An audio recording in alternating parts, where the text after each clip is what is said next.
Hello, happy Friday. I'm live. That caught me by surprise. Hopefully no one is here yet. Great, as usual, we'll give it a few minutes, let people turn up. Give it a few minutes, see if anyone's going to tune in. Yes, finally we got 2 viewers. Thank you very much for joining and for being so prompt. Rapidly gone up to 6, 7. I can't see. Yes, I can see comments now. Hi, Jackie. First one in. Hello, Susan. Give it a few more minutes for a few more to join. Give it a minute. We'll be generous. 21. Hello, Amanda. Hello, Chris. Glorious day in Staffs. It's actually quite a nice day in London today as well. Yay. And Ellie is joining us from the train. Ellie and Miko are going to try their best to join as they're currently on a train back up to Dundee from our London office. So depending on how their Wi-Fi goes, we shall see how they get on. Hello, Denise. Hello, Ian. Hello, Rosie. Hello, Joe. Hello, Sylvia. Hi, Sylvia. Hello, Denise. Hello, Linda. It's lovely to see you all joining. Hello, Karen from Harrogate. Hello, Rebecca Balsden. Hello, Julie. Oh, great. So, yeah, we're up to about 46, so I think we should start. We're already a minute in. Well, thank you very much for tuning in. It's good. Hello, Paul. Hello, Elsa. It's good to be back after a nice week away. I've come back with a fancy new haircut and a suntan. Just boasting. But yeah, we've got some. Oh, great. And Cindy Pennington say sunny, gorgeous day in Aberdeenshire. Well, hopefully we'll be in for a nice weekend. I think tomorrow, if you're watching in the UK, it's definitely set to be a hot one. So we should be in for some nice weather. A distraction from all that family history research. But yeah, so thanks for tuning in. We've got some really cool stuff to discuss today. We've got some really cool new records to look at this week. Some new parish collection for a part of the country that we didn't particularly have strong coverage on before, and actually I don't think anybody did. So I'm excited to tell you more about those. As the Downton Abbey movie is currently taking the cinema, the showbiz world by storm. I think it's been getting rave reviews. I don't know if any of you have seen it. If any of you have, it would be cool to hear what you think.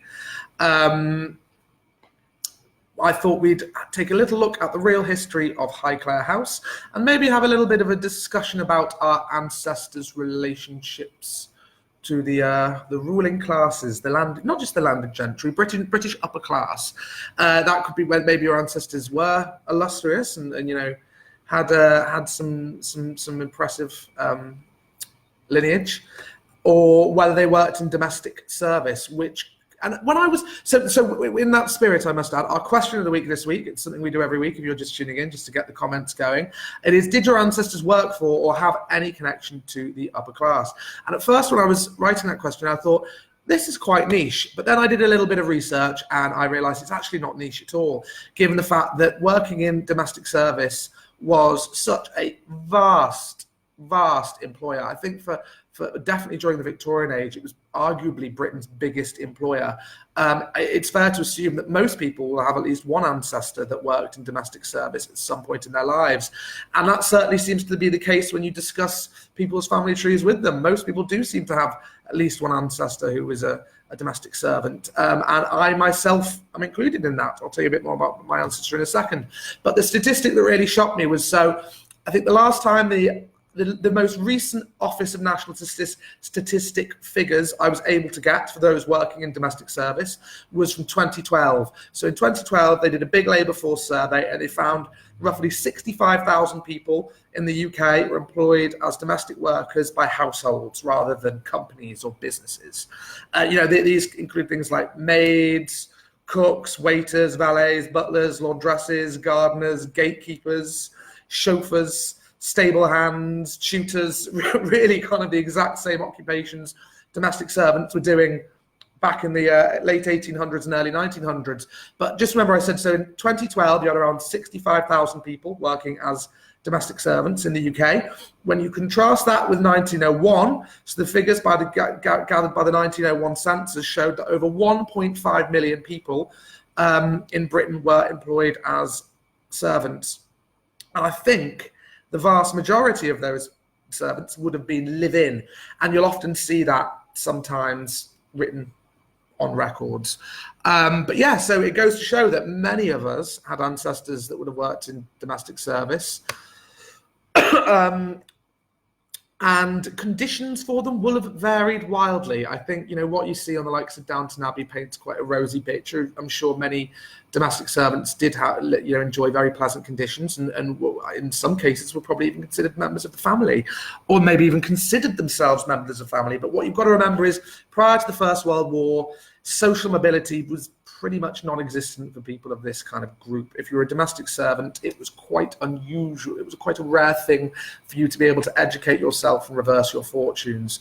That's why, I don't know if any of you remember, I could post a link to the blog, but the research we did around Kate Winslet's ancestors back at the start of Who Do You Think You Are was quite interesting, because her ancestors were the ones that bucked the trend and actually ended up leaving domestic service, becoming business owners in their own rights, becoming landlords, and ended up having their own living domestic servants. So yeah, I thought that was a cool example of old school social mobility, a rare one at that. But let's just have a look at comments before I carry on waffling on. So Nicole Jennings saying hello. Meg Bate, hi from Australia. Ellie's saying don't give her Downton Abbey spoilers, because she's very excited to see the film. Saying I haven't seen it, so spoilers please. No spoilers, please. Elsa Churchill said, may I recommend Pamela Horn's book, My Ancestor Was a Servant? You certainly can. I'm going to add that to my reading list. A useful guide to records and social history. I will certainly be checking that out. Hello, Pat. Glad you joined us. Always lovely to see you here. But as I said, yeah, so my maternal 3 times great-grandfather was a coachman. And I found that in the census, and I've even brought a prop to show you. So we're very high tech. If we were more high tech, I'd be getting this up on screen. So these are, sorry about the reflection from the window outside. I'll tilt it, see if you can get a better look. So these 3 here are my maternal great-great-great-great-grandparents. And the chap looking very dapper in his top hat and tails was my great-great-great-great-grandfather, John Wilton. And he was a coachman. And in the 1880 census and the 1890 census, his occupation is listed as coachman, brackets domestic after it. And he didn't, looking at the census record, he didn't live he may have lived in the grounds, but he wasn't living in the house. So I'm almost ashamed to admit it, very lazily, which is awful considering I love family history so much. I haven't yet done the local research to find out where the nearest big estate was, so that I could find out the family he was working for and maybe learn a bit more about them. But yeah, I love that picture. Doesn't he look smart? I know I'm biased because he's my own great-grandfather, but I love that picture. I have it sitting proudly on my desk. If you're wondering who the other ones are, the one in the middle is my great-great-great-great-great-great-grandma, Mabel Jessup. And the lady perching on a gate is John's wife, Annie May. So yeah, those are my ancestors. I feel very lucky to have them, the photos of them, and I love looking at them every single day. It reminds me of why I do what I do.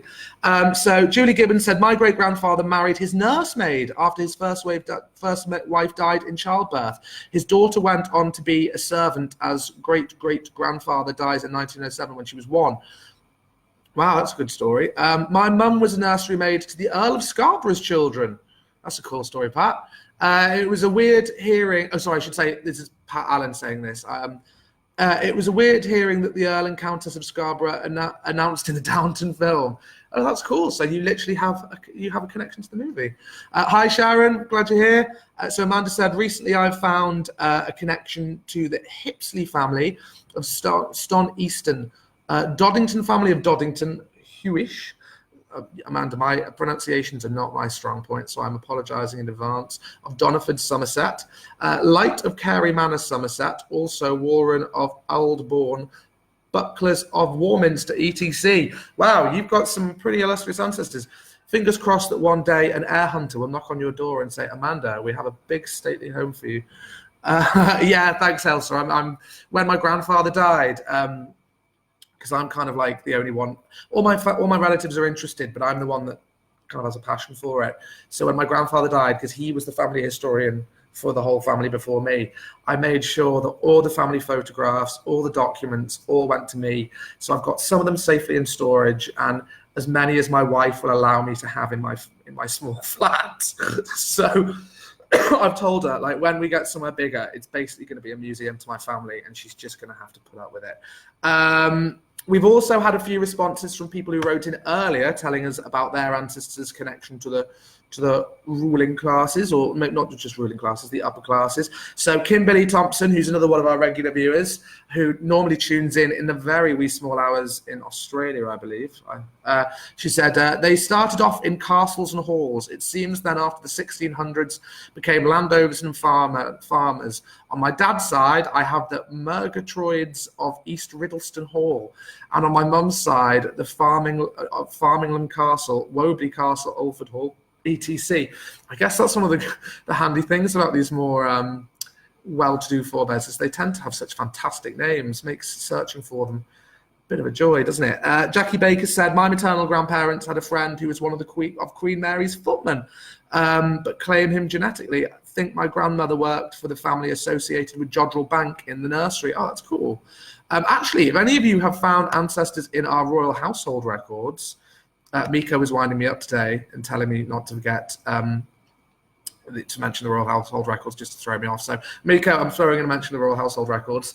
If any of you have found ancestors working for royalty, we would love to hear more about that. So do pop those in the comments as well. Sharon Simmons saying, stayed awake to join you at 2:10 in the morning here, and a bit of a muggy night. Sharon, you're a champ. I don't know if I deserve this attention. Or commitment, sorry, I should say. Kerry Angela Stark said, my great-grandfather, Frederick Stark, was the youngest sea captain in 1914. Wow, have you found him in the, was that merchant or military? Because we have good collections for both. And if you haven't found any records of him, you should certainly look. And if you have, we'd love to hear more about them. So we'll get back onto all things Downton and downstairs in a little bit, because the main things I wanted to talk about this week were the wonderful records we've added. And as usual, oh wow, so whenever Miko's got a family history story, it's pretty much guaranteed to be a good one. And this is a case in point. He said, I have an ancestor who moved from Naples to Sicily as a bodyguard of King Alfonso the Magnanimous in the 1400s. No royalty, but working for them though. That's pretty cool. And Miko, do you know why? What was he magnanimous? In what ways was he magnanimous? His name has me intrigued. I'd love to know about Alfonso's magnanimous ways. But yeah, as I was saying, we've got some fantastic new parish records this week from Cumberland. And as I was researching the history of Cumberland, it was a part of history I was kind of aware of, but I'm afraid I've gone on a massive tangent here. So there's a good chance this will take up the majority of this week's broadcast, is the Border Reavers. I knew a little bit about them, but it was one of those, as soon as I started reading, it turned into quite a rabbit hole. And obviously they're not just in Cumberland, Northumberland as well, and on the other side of the Scottish border. But I've got a few stories I'd like to tell you, because it's just such an amazing bit of history. And as I was reading, Mary McKee, hey Mary. Kerry Angela Stark said Merchant Navy. Yeah, definitely look for him in our Merchant Navy Seaman records. You should find him, I would have thought. But yeah, when I was reading about these incredible stories and some of the colourful characters and the wacky events, and it just shows how bonkers certain parts of history are. I'm amazed no one has written a film or a compelling screenplay for TV about this yet, because with the likes of Game of Thrones being so popular, this is it, but real and more fascinating. So I don't think anyone has yet. So maybe, Miko, you and I should bump our heads together and have a think about writing a film about the Border Reavers. But anyway, I'll get onto that in a second. So yeah, we've got brand new parish records from Cumberland, which I'll save to the end. And as I mentioned in the description, we've got a fantastically interesting and beautiful to look at collection of photographs from our parent company, DC Thomson. Again, before I start talking about those, I thought I would the less exciting. All the records are exciting, but I thought I'd quickly talk through the less exciting ones first. So, as you know, every week we like to remind you about some of the international records that we have on the site, because while we do specialise in British and Irish records, we've got strong collections for the US, Australia, other parts of the English-speaking world. But as of the past 2 years, we've started branching out and adding indexes. So these are transcript only, but index collections for pretty much countries all over the world. So, the Caribbean, Europe, Central America, Latin America, South America, sorry. I think we've got Middle East and other parts of Asia coming up later in the year. But yeah, I always like to remind people that while we are mainly British and Irish, we do have birth, marriage, and death records for loads, probably over 100 other countries at least now. And while they don't have images, they're great for building out your family tree, and they're all hintable, so they make things easy for you. But yeah, this week is the Ukraine. So we've added over 14,000 transcripts of just births and baptisms this week. Unfortunately, we don't have any marriages and burials to go with it, but still, this is a pretty sizable collection spanning from about 1784 to 1879. And again, I'm preaching to the choir here. You know what these records do. They'll give you all the important locations and dates you need, as well as parents' names. So a great resource for jumping back through the generations. Again, another weekly release, something we add every week, is we've got more, let's say, British and Irish newspapers. We've got more Scottish newspapers this week. Our newspaper publishing has been having a pretty strong run on Scottish titles recently, which is great to see, because obviously the way that various archives manage their records, I'm sure you all know that, most Scottish records have traditionally been only available on sites like Scotland's People, but our licensing team and Miko have been doing their very best to reverse that, and you've probably noticed yourselves that we've added loads of new Scottish collections over the past few weeks, and then we like to supplement those with our newspapers, because obviously newspapers are just such a great resource. So we've got 2 brand new Scottish titles. We've got the West Lothian Courier and the Irvine Times. We've also got new additions to the North British Agriculturalist, which was a new title we added a few weeks ago, as well as new additions which are more recent, so like 70s, 80s, 90s. Great for maybe looking up yourself, but maybe not so much for ancestors. For the Irvine Herald, the Wishaw Press, the Montrose Standard, the Aberdeen Press and Journal, and the Aberdeen Evening Express. So I promise that's me listing things done now. Before I talk about our highlight record sets this week, let's just have another look at some of the comments people are sending in. So Amanda Reed said, I've been told my 4 times great-grandfather worked as a servant in what was Buckingham House, but had to leave when he got married. Then I was told he went to work for the East India Company, but I've yet to find records for this. East India Company records, we've got them too. This isn't just going to be an hour of shameless plugs. But yeah, again, our British India Office collection. I keep getting sidetracked. I could talk for hours about the British India Office collection. It's such a cool resource, and so few people. It's partly our fault. We need to make a better job. We need to do a better job of putting it in front of people so people know it's there. But yeah, a lot of people seem to be completely unaware that we have a lot of the British Library's records for both periods of colonial India, East India Company rule, and the British Raj. And we've got pretty sizable collection of East India Company cadet papers, but it's a big collection. So Amanda, if you haven't already, do have a look on the site. Either go to our A to Z of record search, type in British and India, or just Google Findmypast British India Collection, and that should take you to all the resources you need. And I like to think you have a very good chance of finding him if you haven't looked already. Right. And if that helps, I'll be very happy. Chris Lang has said, in the Royal Household Records, there's a David Daniel Davis. Wow, Triple D, who assisted in the delivery of Queen Victoria. He's in my tree, but not directly related. That doesn't matter. He's still in your tree. That's wow. That's what cool to have I don't know how distant, but a relative who had such a hands-on role in British history, literally. So I'm not going to go there. Tracy Bedford said, my hubby's family name was Barkham, and in the 1600s they owned hundreds of thousands of acres from Hornsey in East Yorkshire down through Lincolnshire into the east side of Norfolk, and even own land where Tottenham FC are based. Unfortunately, they died of no male heirs, and lands were subsequently sold.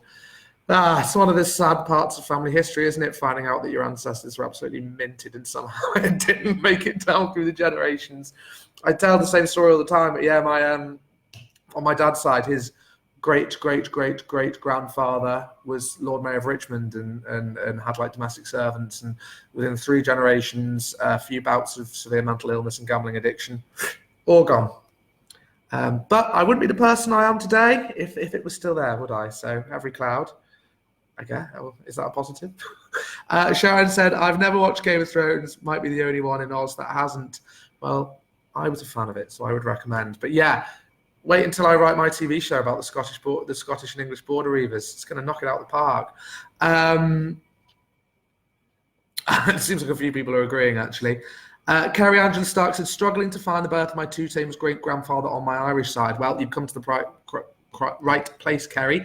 There's some very knowledgeable chaps and chapettes watching in the comments who might be able to help. Oh, Miko's come back. So Alfonso the Magnanimous was king of Naples and Aragon in the 1440s. He was a patron of the arts. His son Ferdinand was the most interesting one. He executed, embalmed, and mummified his enemies. That doesn't sound that magnanimous.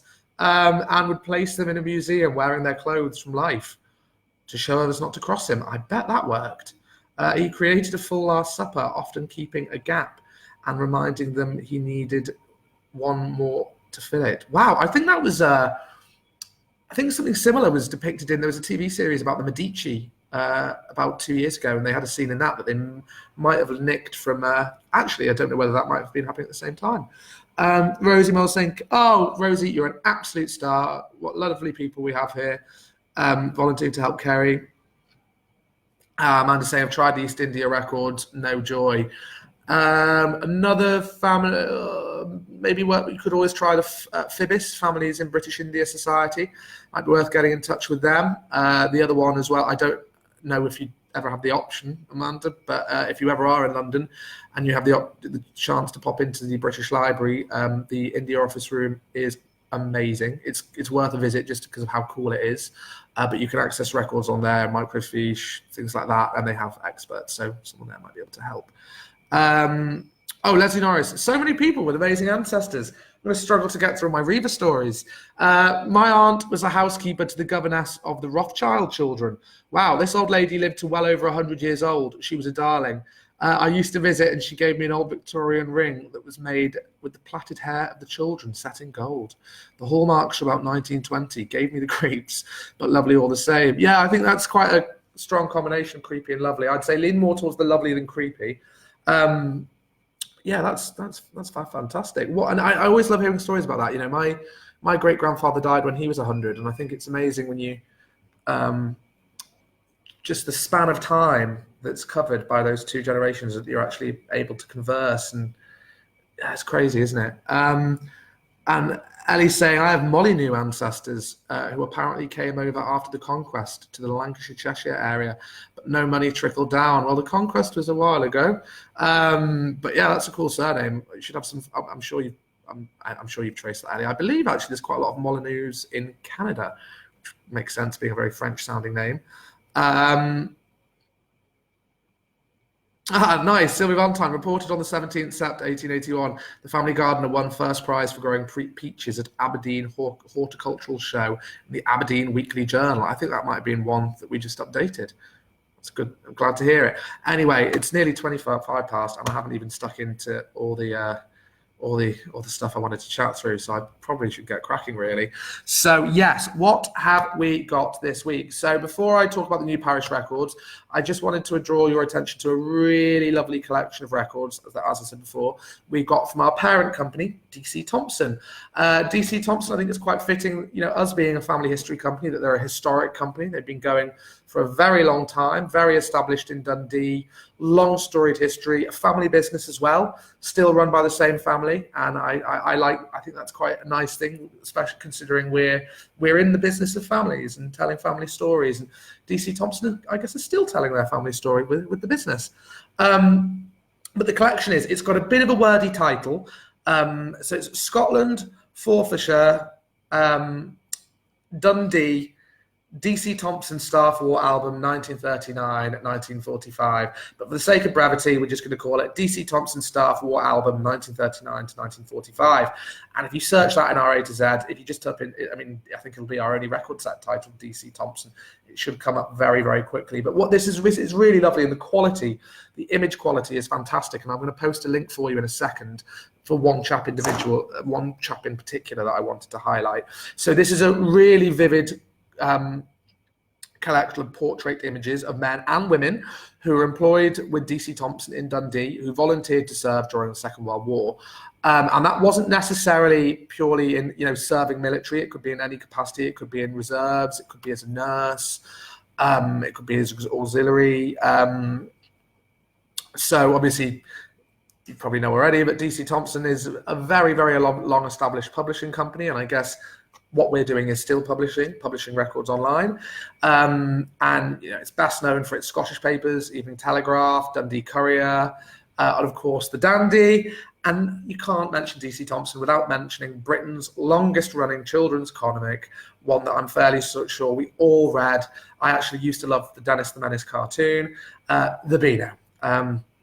So yeah, I think DC Thomson's played quite a big part in many happy childhoods.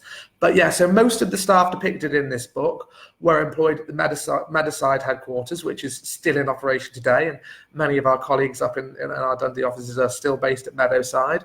So what the album will contain is, so you'll get sheets of images, but the transcripts will also give you each employee's date of enlistment, their name, their notable details, and as I said, an accompanying photograph. Many of them are in uniform, not all of them were. And of course, this is quite a lovely tribute because some of those depicted sadly were captured, went missing, never to be found, or were killed in action or died of disease.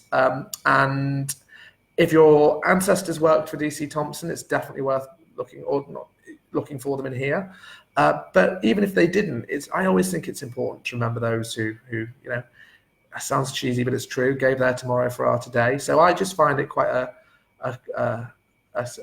sobering and happy, not a pleasant experience, just looking at these people's faces and finding out who they were and what they did. But the one person I wanted to highlight in particular was a chap called Dudley D. Watkins, which is a fantastic name.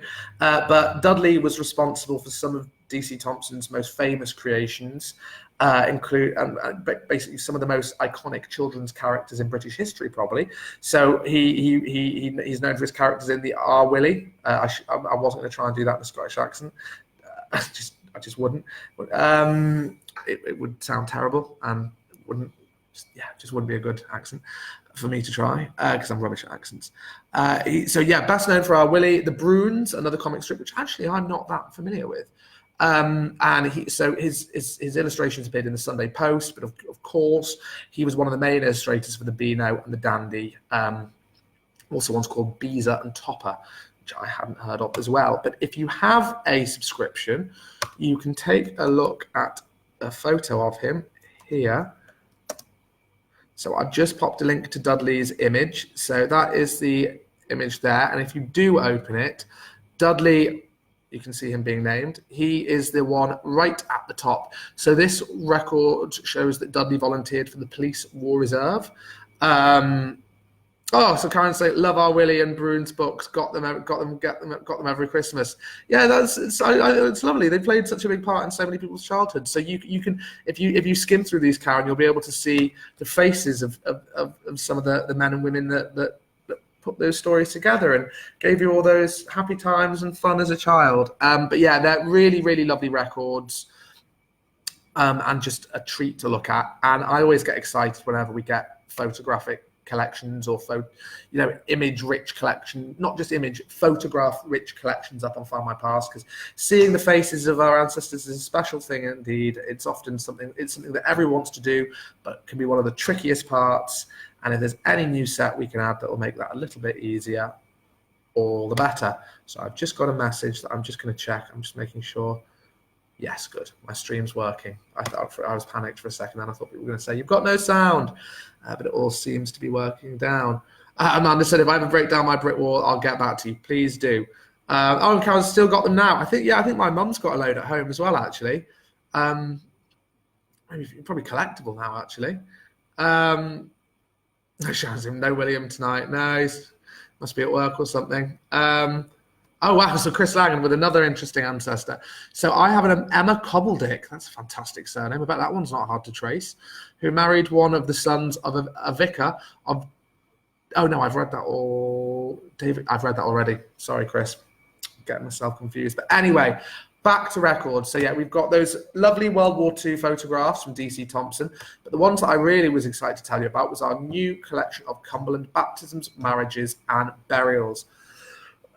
So we were thrilled to get these because our coverage of Cumberland now, which is now largely being absorbed into Cumbria, wasn't particularly strong. And I did a little bit of Googling online to make sure I'm not making any outrageous claims. And from what I can see, I don't think anyone had many online parish records for Cumberland. So while these aren't massive tranches,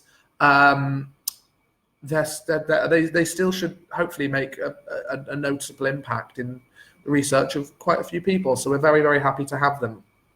I think when I looked, even the other sites, whose names I won't mention, had some individual collections for single parishes, but not ones covering the whole.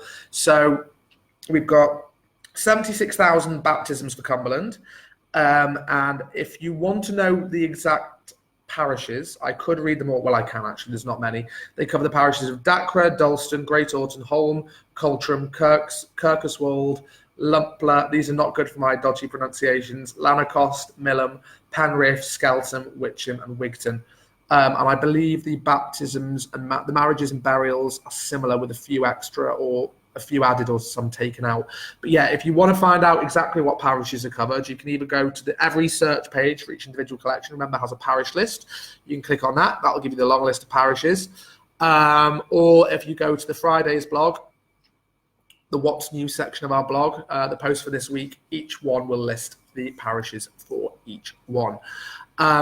So yeah, we're great. So we're really happy to have these. We've got 76,000 baptisms, 37,000 new marriages, and 61,000 new burials. So baptisms are the largest contingent, then burials and marriages. But yeah, so we've got a good number when you combine them all together. And I'm also pleased to say that these are not transcript only. They come with images, so you can see the original document. You can see the original document in all their glory. I've just seen Susan Riley saying, my grandma used to have the People's Friend every week. Still going. Actually, I helped them about 2 weeks ago. They wrote a 2-part Getting Started guide to online family history that we wrote for them. And as they're part of the DC Thomson family, it was, mutual, help each other out. That's what we do.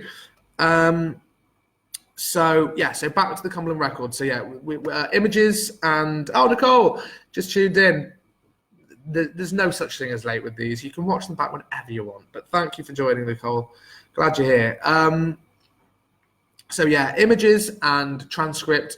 You know what parish baptism, marriages and burials do. Great for dates, locations, but you'll often find parents' names, the names of spouses. So very handy for adding new branches or hopping back a generation in your family tree. But all these records have come courtesy of the College of Arms, which is a very interesting body that I figured I should do a little bit of reading up on as well, because I knew who they were and I vaguely knew what they did, but I didn't know that much. So this is what I've learned. The College of Arms, which is also known as the College of Heralds, so it's a royal corporation which consists of professional officers of arms. It all sounds quite complicated, but it's much less complicated than it sounds. So basically they have jurisdiction over England, Wales, Northern Ireland, and some of the Commonwealth realms.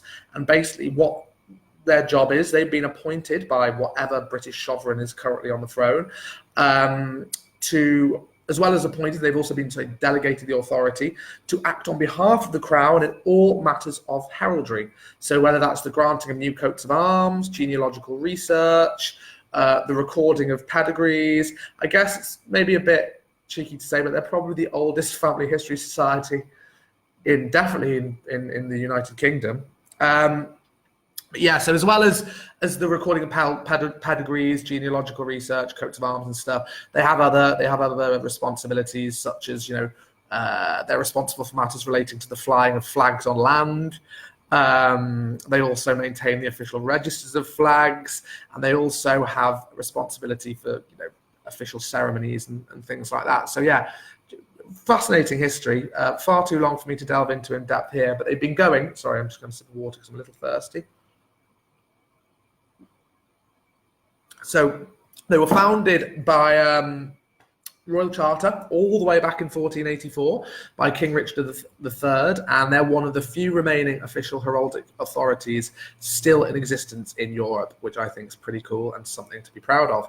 So within the UK, they're split into two. So you've got two authorities. You've got the Court of the Lord Lion, which looks after matters up in Scotland, and then the College for the rest of the United Kingdom.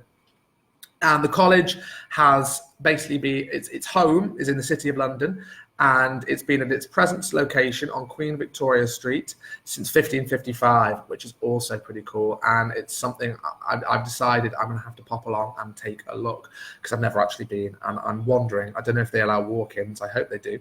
I'd love to have a little look inside. But when it comes to the College of Arms for genealogy, now they no longer do, they no longer basically focus on the heraldry of prominent families. Now they do research into families of all social strata. Sometimes this research is to see if there is any right to arms by descent. Usually you can get them to help you with that. But more often than not, it's just common interest in family history. So if you want to get the college to help you out, they're there at your disposal. I'm not sure what costs are involved or exactly how the process works, but I didn't realize that they can help you with your family history. And they've got some pretty impressive, they've got some really cool figures from the history of family history as well. Because of course, because they've been doing genealogy since the 15th century, a lot of kind of scientific, I guess if you could call them scientific, a lot of the methods and practices we use now were created by heralds from the college. So there was a chap called Sir William Dugdale. So he died in 1686. So he was knocking around in the 1600s. Someone that I'm going to have to revisit because very, very interesting. But he was the great Garter King of Arms, and he was actually one of the greatest pioneers of modern genealogical research in England. So a lot of the practices we use now can be dated back to him.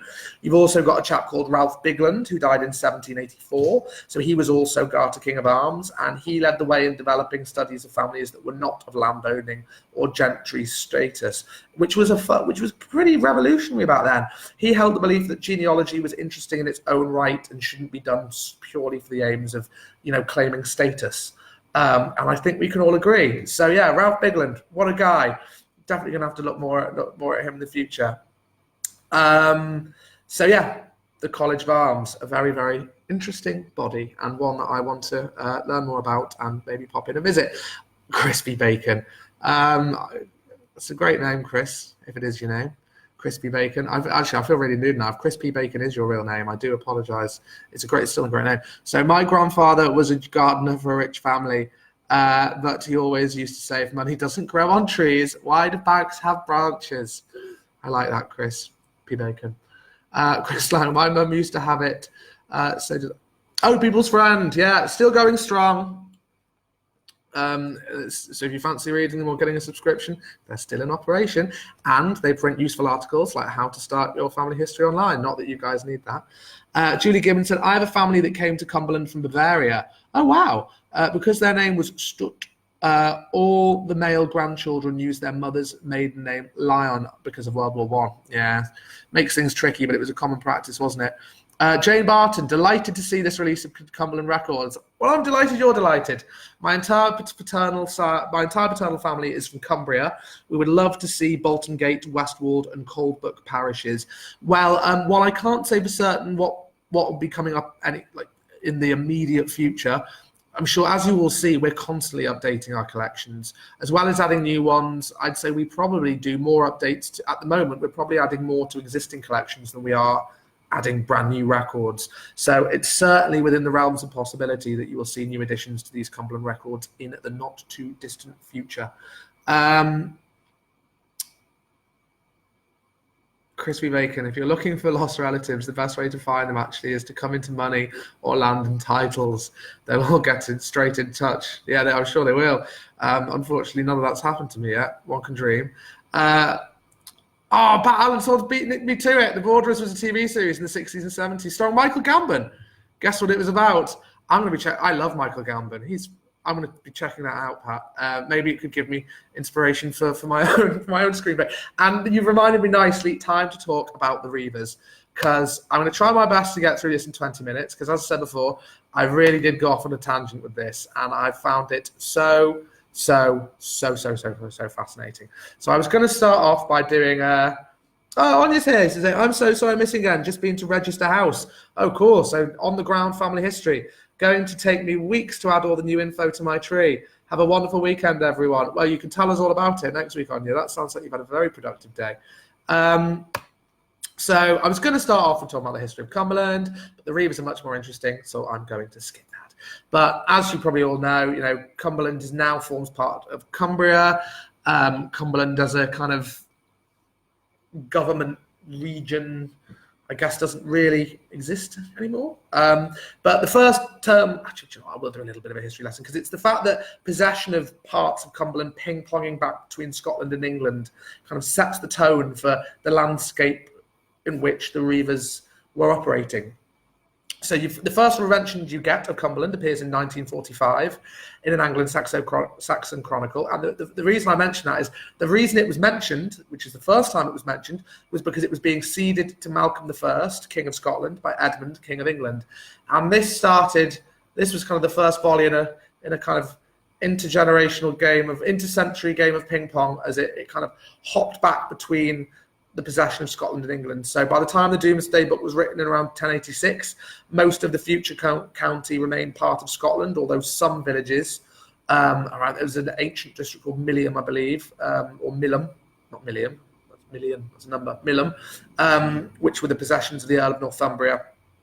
And then, by 1092, you've got King William Rufus of England, who invaded the Carlisle district, settling it with English colonists. He then created the Earldom of Carlisle to kind of keep control of the area. But then, back in 1135, you've got the death of King Henry I, and so the area was regained again by Scotland's King David I.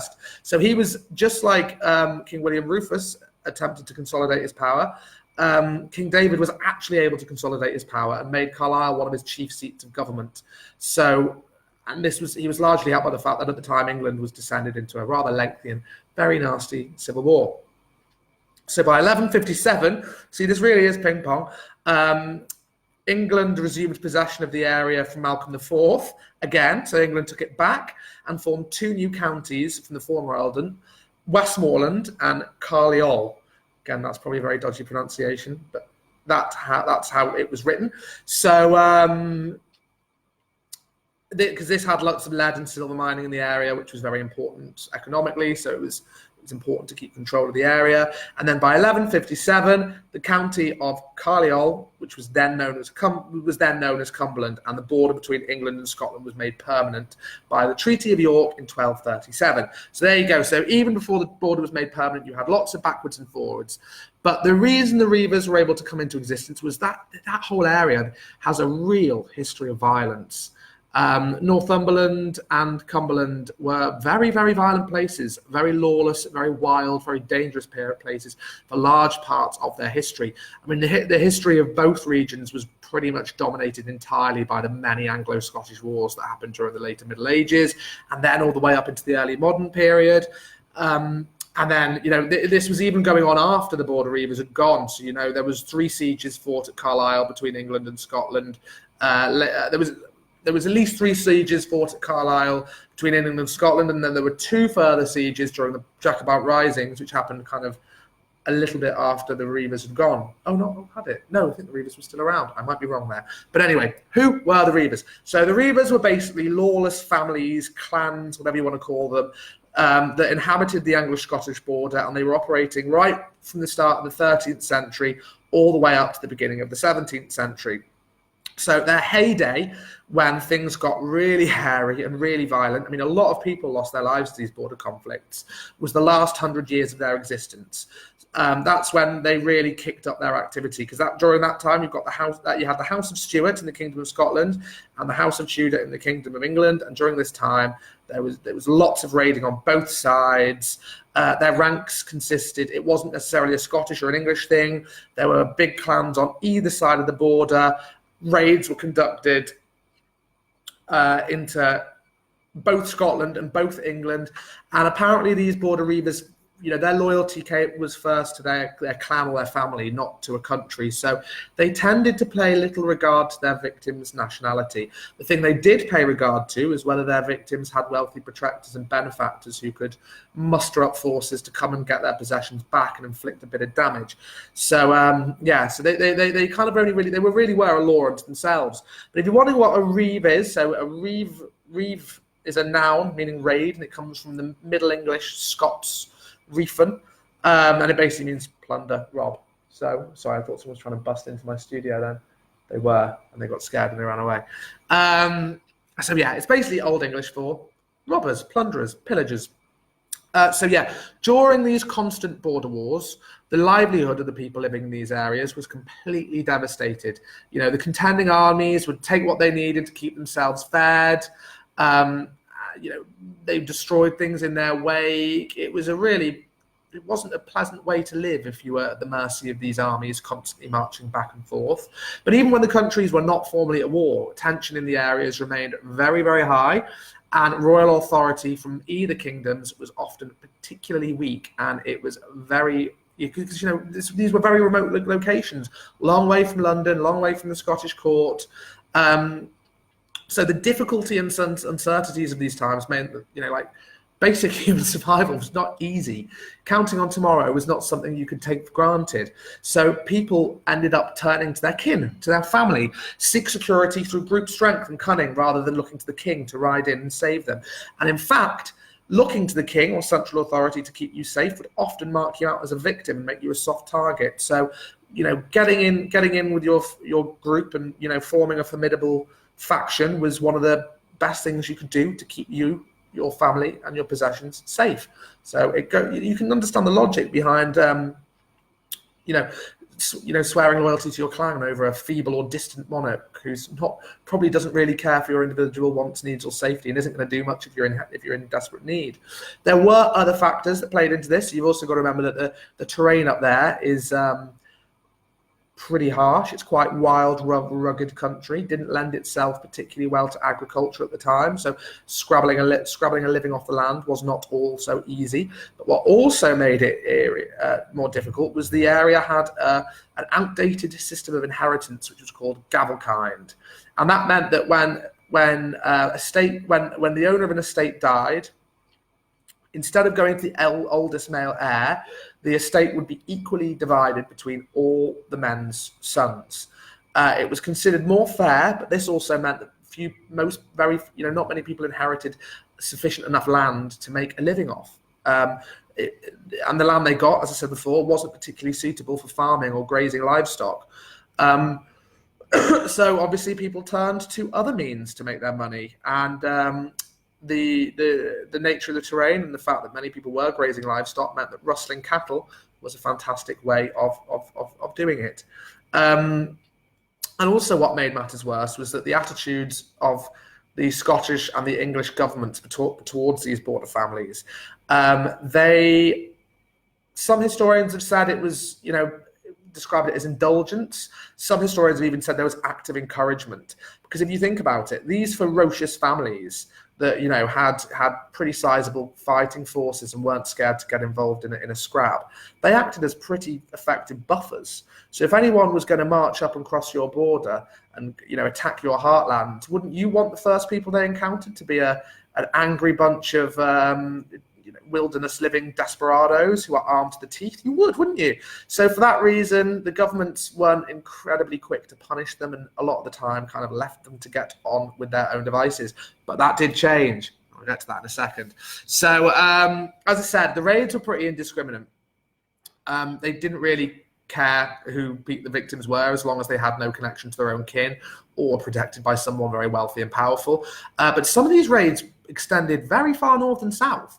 So English raiders at one point were reported to have hit the outskirts of Edinburgh. So you think how far they rode into Scottish territory. And Scottish raids were known as far south as Yorkshire. But then you also had this huge raid, the Great Raid of 1322, which was right kind of at the start of the Reavers activity. So this was at the height of the Scottish Wars of Independence, and that reached as far south as Chorley. So yeah, they made some headway. The main raiding seasons for the Reavers tended to be the early winter months. Makes sense, because the nights were longest. You could escape under the cover of darkness. But also, the cattle and horses that you were rustling would have been already fattened from the months of summer grazing, so you'd get more money for what you stole. So yeah, you had the benefit of cover of darkness, big fat livestock that you could take back to your own holdings or wherever you were based. And yeah, the numbers of these raids really range. So small, you know, some raids might just have a few dozen, but more organized ones like the Great Raid had over 3,000 riders, a sizable force. You know, and in remote territories like this, there wasn't much that could stop them once they got going. So when they were raiding, they rode very light on very kind of hardy nags or ponies that were, because rather than speed, it was more important that these horses were able to pick their way through the boggy marshlands and vanish into the wilderness. And they usually wear things. This is pre-kilt, obviously. These guys weren't wearing kilts. They often wore shepherd's plaid, and sometimes they'd wear light leather armor or metal plate doublets and things like that. They'd wear metal caps, or steel bonnets, as they're known. They'd usually carry lances, small shields, crossbows. They had these light little crossbows that could be fired from horseback called latches. But then much later on in their history, actually during their heyday, they did start carrying pistols, and obviously they also carried swords and dirks.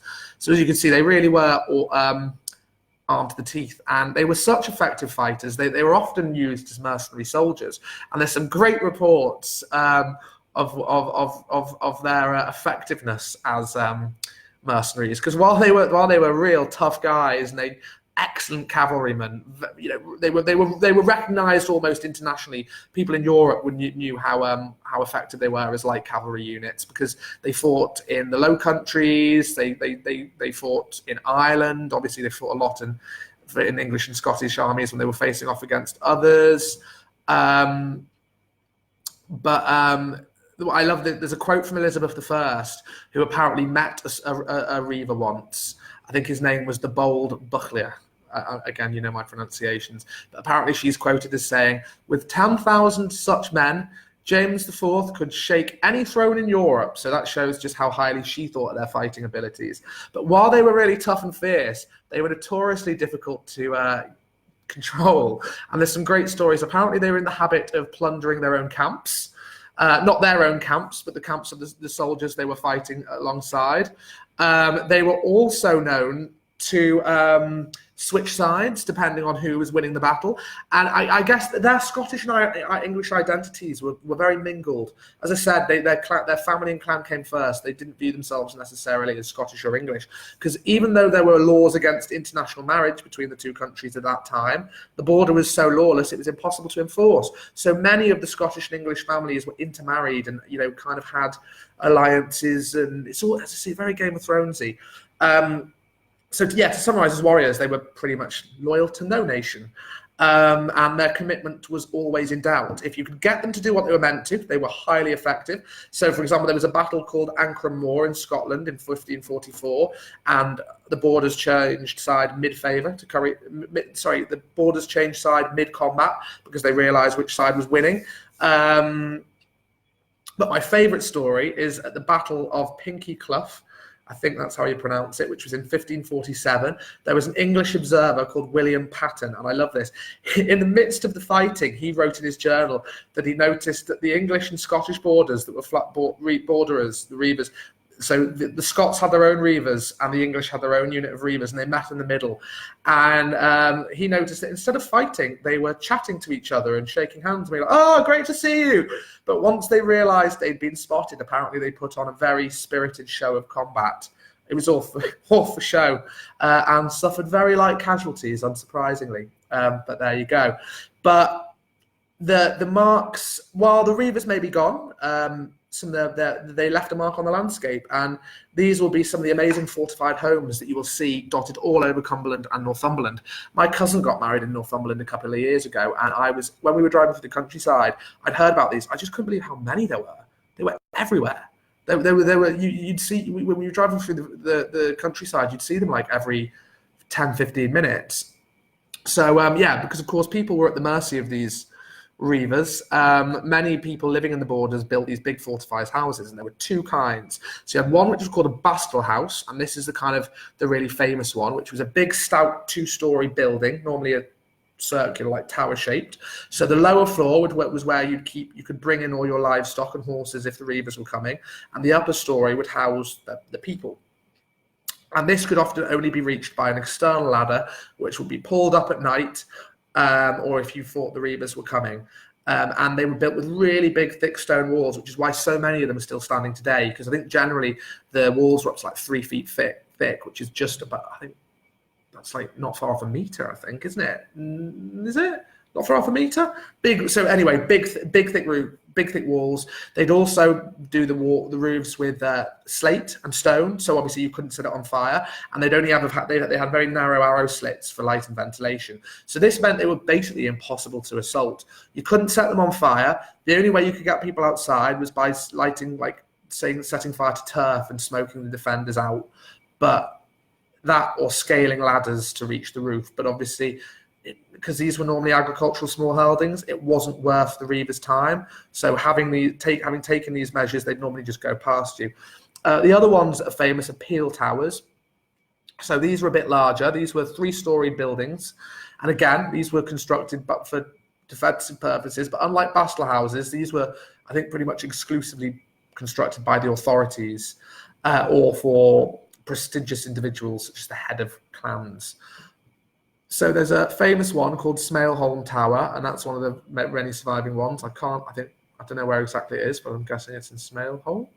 But yeah, one of the bonuses these had was if things got too hairy, they could be temporarily abandoned and stuffed full of smouldering turf to prevent from anyone destroying them with gunpowder, which is a fascinating tactic, and something I hadn't, who would have thought that would have worked? So yeah, you stuff it full of smouldering turf so the enemy can't blow it up. And yeah, a lot of these fortifications as well, you'd have the tower or the house, and then you'd also have a stone wall around the outside where you could, I think it had a name.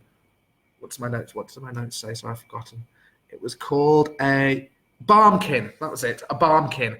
And you could put your cattle and livestock in the barmkin overnight, and if things got really bad, you could bring them into the bottom house of your Bastille house or peel tower or whatever you were living in. But okay, so this is the fun bit. So the Reavers didn't last forever, and as I said, their heyday was in their last 100 years, and there's a reason for that, because they got so effective at raiding that the authorities got sick of turning a blind eye and realised that something needed to be done. But even early on, this is great. So in 1525, the Archbishop of Glasgow, a guy called Gavin Dunbar, put a formal curse on all the Reavers of the borderlands. And it was a very detailed curse. He wrote, it was over 1,000 words, 1,069 words to be exact. So I'm not going to read you the entire curse because we'd be here for a long time, and I don't want to curse you. But I will read the intro. So he said, I curse their head and all the hairs of their head. I curse their face, their brain, and innermost thoughts, their mouth, their nose, their tongue, their teeth, their forehead, their shoulders, their breast, their heart, their stomach, their back, their womb, their arms, their legs, their hands, their feet, and every part of their body, from the top of their head to the soles of their feet, before and behind, within and without. So old Archbishop Dunbar was a very thorough chap. He didn't want to leave anything to chance. So yeah, he really was cursing every single part of them. But yeah, you realise how bad things got, because by when Elizabeth I died, obviously the people took that as a kind of weakening of central government, because there was a bit of turmoil after she died. Obviously, there was no obvious male heir. And the Reavers upped their activity, and it got so bad that the English government genuinely considered refortifying Hadrian's Wall. They honestly considered rebuilding and refortifying Hadrian's Wall to keep these guys out. And when she died, yeah, as I said, it led to this really violent, bloody period, which was known as Ill Week, and a lot of people were killed. So terrible stuff. But even during periods of nominal peace, the government started to kind of try and lay the law a bit. So they first tried this method called march law, or custom or border law. And basically what they did was a person who had been raided had the right to mount a counter raid within 6 days. This was to try and stop it from getting out of control, even across the border to recover his goods. But there was a stipulation. So if someone raided you, you could raid them back, but you couldn't just raid them willy-nilly. This was called a hot trod. And if you were going to do a hot trod to get your goods back, you had to be preceded with, and I quote, hound and horn, hue and cry. So you had to make a big loud noise to make sure everyone knew you were coming, so to show you were a legitimate raider. But you also had to carry a piece of burning turf on a spear point to illuminate yourselves at night and publicly announce your purpose. So this would distinguish you from the illegal raiders. And as well as you had that system of you raid me, I can raid you back. I've got 6 days to do it, but I've got to do it like this. They also divided the region into marches, and each march had a march warden. So these march wardens had various duties. This was like the maintenance patrols, watches, placing garrisons to deter raiding from the other kingdom. So you'd have an English march warden and a Scottish march warden.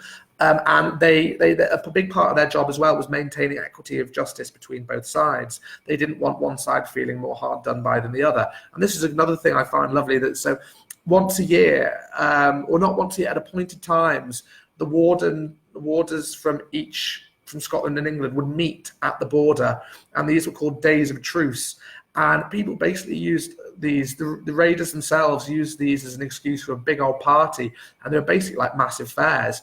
And you had entertainments, loads of socializing, because of course for many raiders it was a rare opportunity to lawfully meet relatives and friends who were living on the other side of the border.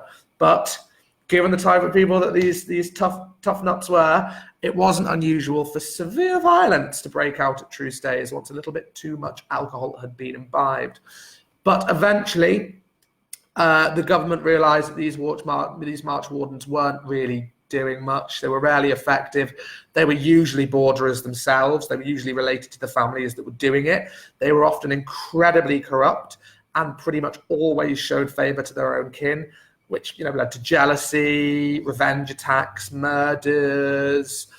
Neither country could confirm the loyalty of their respective wardens. So, like one example, there was a local officer called Sir John Forster, who was the warden of Middlemarch for England for almost 35 years, and he became absolutely notorious for his corruption, and I think he ended up having to flee. But yeah, it basically all ended when James IV came to the throne of England and became James I of England, and that's when he was like, enough's enough. And he moved hard against the Reavers. He abolished border law, even abolished the term borders, just to try and make sure he could just consign it to history and make sure it was forgotten about, and created these things called middle shires.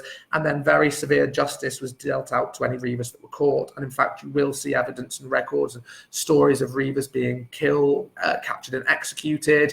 Later on, I think even after their heyday, raiding was still going on, but you see examples of people being transported to the colonies. And actually, a weird little factlet. I don't know if any of you know a traditional Irish drinking song called Parting Glass. I think it's what the lyrics, it's like, for all I can't remember the words.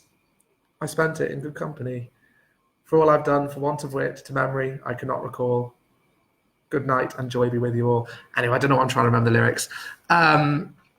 But yeah, it's a really old kind of Scottish-Irish folk song, and apparently that was penned by a Reaver who was awaiting execution the next day, and he was reflecting on his life, the sins he'd committed, and actually if you listen to the lyrics, he didn't really think he committed any.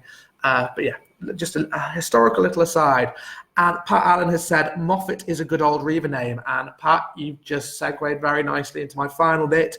So while the Reavers have gone, their families haven't, and in fact, these families as I said, they became such an issue for the government that they actually kept a record of border family names. So in 1587, the Parliament of Scotland passed a statute for the quieting and keeping in obedience of the disorderant subjectis inhabitanis of the borders. I can't read the rest, it's in Latin. You get the picture. It was a statute to basically quell these guys and keep them calm. So attached to the statute was a roll of surnames from both the borders and the Highlands, and the borders portion listed 17 clans with a chief and their certain names. So like names, so I'll just list a few. If you have any of these names in your family tree, there's a good chance you might have had some Reaving ancestors. So the middle march, names like Elliot, Armstrong, Nixon, Crozier, they were all very, very much border family names. West March, you've got Scott, Bates, Little, Thomson, DC Thomson. Maybe they're descended from Reavers. Glendinning, Irvine, Bell, Graham, Johnson, Jardine, Moffat, Latimer. I mean, the list is huge, actually. And then in Scotland, Hume, Trotter, Dixon, Bromfield, Craw, Cranston. So English border family names, common ones are Forster, as we saw, Forster, the dodgy Warden, Selby, Gray, Dunn, Kerr, Young, Pringle, Moffat, as Pat's just said, Reed, Potts, Anderson, Stapleton. Yeah, there's a lot. So yeah, that was my kind of potted history of the Border Raiders. I hope you enjoyed it.